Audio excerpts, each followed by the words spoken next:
सरनोबतवाडीतील अमृतनगर गृहनिर्माण संस्थेपासून हाकेच्या अंतरावर असलेल्या एका कॉलनीतील 11 वर्षाच्या मुलाचा डेंग्यूमुळे मृत्यू झालाय। त्यामुळे अमृतनगर सोसायटीमधील नागरिकांनी सरनोबतवाडी सरपंचांना निवेदन दिलं। त्यावेळी नागरिकांनी ग्रामपंचायत पदाधिकाऱ्यांसह आरोग्य विभागातील कर्मचाऱ्यांना चांगलंच धारेवर धरलं।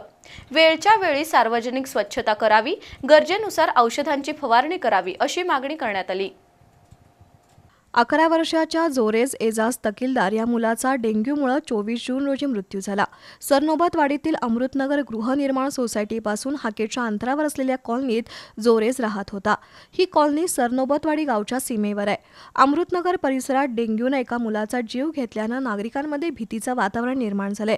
त्यामुळे अमृतनगर सोसायटीमधील नागरिकांनी सरपंच शुभांगी अडसूळ यांना मागण्यांचं निवेदन दिलं। रोहन चव्हाण, प्रेम भोसले, कुलदीप अडसूळ आणि संदीप संगपाळ यांनी ग्रामपंचायत पदाधिकारी आणि आरोग्य विभागाच्या कर्मचाऱ्यांना चांगलेच धारेवर धरलं।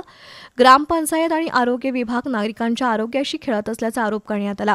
ग्रामपंचायतीकडून वेळेवर कचरा उचलला जात नाही, गटारींची स्वच्छता करून औषध फवारणी केली जात नाही असा आरोप करून ग्रामपंचायत पदाधिकाऱ्यांना खडसावलं।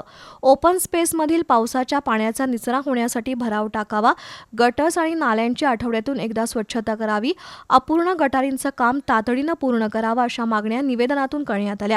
यावेळी निसार शेख, सलीम मणियार, दस्तगीर शेख, बाजिल शेख, जहांगीर शेख, साजिद नायकवडी, शिवाजीराव नायकवडी उपस्थित होते।